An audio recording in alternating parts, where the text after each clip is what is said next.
C'est la suite et la troisième partie des Sartois du Web. Merci de nous suivre. Il est temps de passer à la table ronde de ce mois-ci qui a pour thème Entrepreneur à 20 ans. Et c'est parti.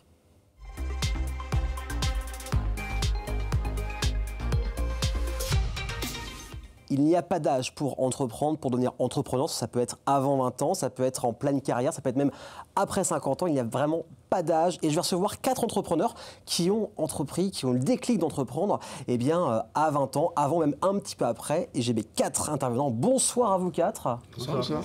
Ça va bien? Oui. Ça va, parfait. Et merci en tout cas d'avoir accepté l'invitation. On a pas mal de demandes, ça a bien marché cette thématique. Merci de nous avoir contactés. Mais bon, il n'y a que 4 places de disponibles. On va faire d'abord un petit tour de table. Vous avez commencé à entreprendre à environ 18, 20, 23 ans, du déclic d'entreprendre. On va commencer avec toi, Jérémy. Tu es l'artisan de cette table, tu es l'artisan de cette émission. Donc toi, tu es artisan menuisier. Menuisier fabricant. Menuisier fabricant. Oui. Et tu as commencé il y a combien de temps à entreprendre? Il y a un mois, le 1er avril, j'ai ouvert ma société. Ah oui, c'est vraiment tout récent. C'est tout récent. Et qu'est-ce qui t'a donné envie le déclic de te dire, tiens, j'ai envie de créer quelque chose qui corresponde à mes valeurs, à mon image? Le déclic, c'est que mon patron, il a décidé de partir en retraite. D'accord. Du coup, il a proposé à moi et mon associé si on voulait reprendre l'aventure. Du coup, on a créé notre société, on a racheté son fonds de commerce et puis nous voilà partis depuis le 1er avril. Et en tout cas, voilà, ça commence. On parlera après un peu de ça, tout récent. Donc pour dire un peu les succès et les galères, c'est un peu compliqué aujourd'hui, mais peut-être auparavant. Non, pour l'instant, ça se passe bien. Tout se passe bien. Oui. C'est le principal. On va en parler d'ici un instant. Et avec Hugo et Kevin, donc vous êtes venus il n'y a pas si longtemps que ça pour parler de, alors vos collègues de Dwell, qui marchent plutôt bien. En tout cas, c'est très ergonomique comme site. Vous êtes venu il y a quelques mois pour parler de votre podcast Pixel.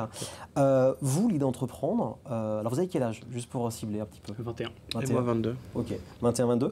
À quel moment vous vous êtes dit, tiens, et si on faisait un truc, si on entreprenait quelque chose? C'est venu comment?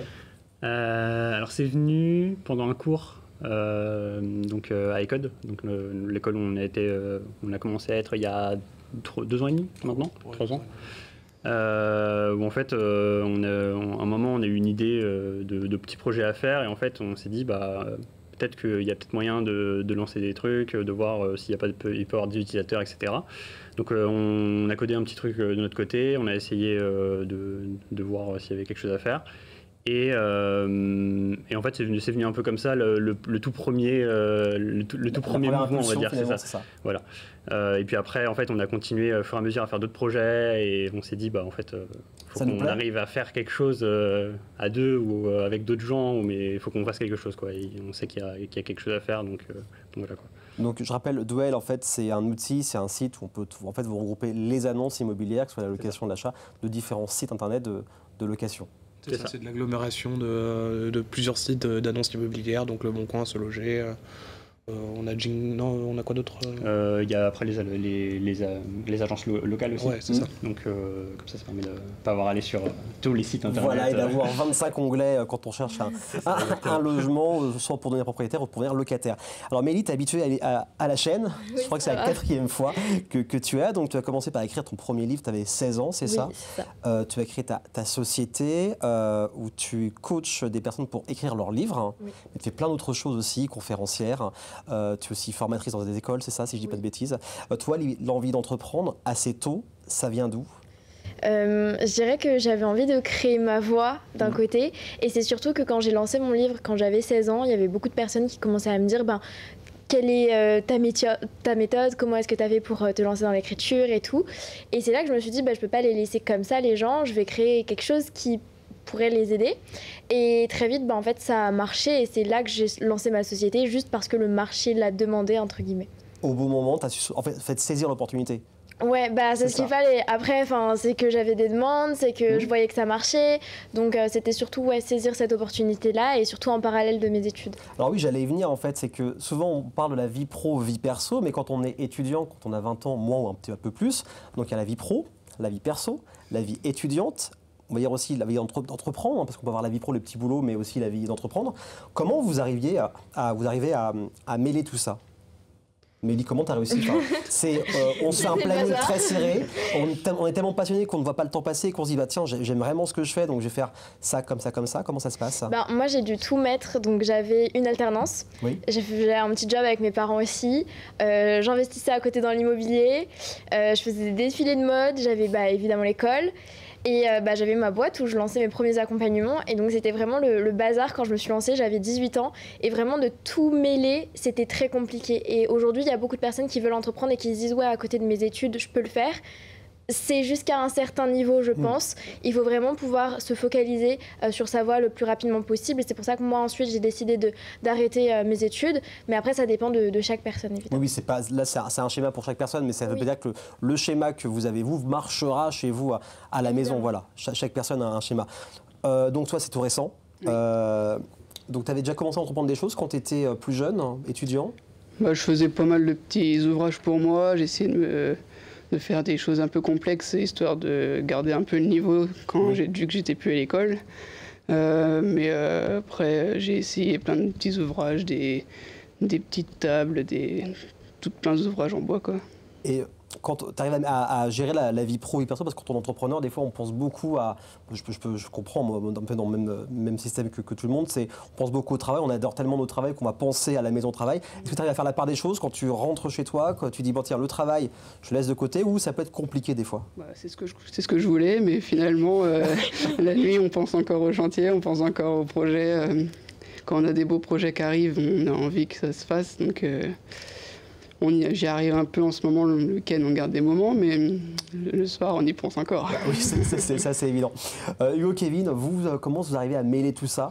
En plus, il y a aussi les événements, il y a 24 heures du code, il y a Startup Weekend qui dure 2 jours et demi. Voilà, c'est ça. Donc comment ça se passe entre tout ça, vie pro, vie étudiante, perso, voilà, on dort 3 heures par nuit, on prend des boissons énergétiques Ragnarok du Mans, et puis voilà. On a arrêté. Je pense que dans notre cas, justement, il n'y a pas vraiment de séparation. On va dire qu'on est on fait un peu tout au feeling. On a envie de travailler à ce moment-là, on y va, et quand il y a des trucs à faire, on va essayer de se mettre à fond dedans pour les terminer, etc. Justement, la dernière semaine où il fallait sortir Duel, il y avait des trucs qui n'étaient pas prêts. C'est évident. Typiquement, la dernière semaine, c'est clair. Il fallait y aller. Qu'on a codé pendant Startup Weekend entre 2 pauses pour lancer le terminé pendant Startup Weekend. Donc, dans notre cas, je pense qu'il n'y a pas vraiment de séparation. Mais est-ce qu'on en a envie des fois, parce qu'on est tellement passionné par ce qu'on fait? Je pense qu'on n'est pas encore à l'âge où on a envie peut-être de faire la part des choses. De faire la part des choses. Parce qu'on est passionné, parce que vous dites tiens, j'ai envie de mener à bien ce projet-là. Et les proches, enfin les amis plutôt principalement, est-ce qu'ils comprennent? Est-ce qu'ils disent oh tu viens pas assez avec nous, tu sors pas assez? Est-ce que vous avez des réflexions à un moment donné quand souvent à 18-22 ans on a envie de sortir, de faire la fête? Est-ce que vous avez des réflexions de la part de vos proches, de vos amis, de vos potes pour dire tiens tu ne sors pas assez avec nous, tu bosses trop? C'est radical en fait, il faut juste les mettre de côté ces gens-là. Ils ne comprennent pas, c'est ça? Voilà, ouais, et s'entourer vraiment de personnes qui entreprennent comme les gars ont fait avec des événements où tu vas trouver des personnes qui ont le même état d'esprit, parce que les personnes qui veulent sortir, etc., t'avances pas au même niveau qu'elles. Et ça c'est le gros problème, et moi c'est pour ça que du coup j'ai lancé très rapidement aussi des événements pour rencontrer des gens comme moi, et toutes les personnes qui n'avaient pas les mêmes ambitions que moi, malheureusement on est obligé de les mettre un petit peu sur le côté. Et d'un côté il y a aussi beaucoup de personnes qui vont nous dire mais tu vas louper ta vie étudiante, tu vas louper ta vie, clairement tu vas passer à côté de ta vie, sauf qu'au final ce qu'on se rend compte, c'est que ces personnes-là qui font la fête sont elles en train de passer à côté de leur vie, alors que toi, tu es en train de construire ton avenir à long terme. Donc, il faut faire la part des choses. Je ne sais pas comment vous faites, vous, mais... Oui, puis après, il y a peut-être aussi avoir des personnes qui ne sont pas dans le même état d'esprit qu'en tant qu'entrepreneur, mais qui vont comprendre les choses. Là aussi, ça va changer. On peut beaucoup travailler, mais ils vont comprendre le fait que vous allez travailler, que vous allez passer beaucoup de temps sur ça. Et la famille, elle vous soutient, c'est important, parce que je sais que des fois, quand on se lance dans l'entrepreneuriat, eh bien, la famille, malheureusement, ne soutient pas. Vous, ça va? Ils vous soutiennent? Les parents, les grands-parents? C'est pas forcément soutien, ils s'en foutent un peu, un peu dans le sens où... On les salue d'ailleurs. Non, mais ils s'en foutent dans le sens où ils me laissent faire ma vie, et ils me laissent faire ce que je veux, mais si j'ai le genre de conseils, je vais leur demander, ils seront ok, mais... Il n'y a pas d'obstacle. Ouais, voilà, c'est ça. Ça, c'est le principal, parce que des fois, des familles, malheureusement, ça existe quand on veut entreprendre, c'est qu'elles ne soutiennent pas leurs proches.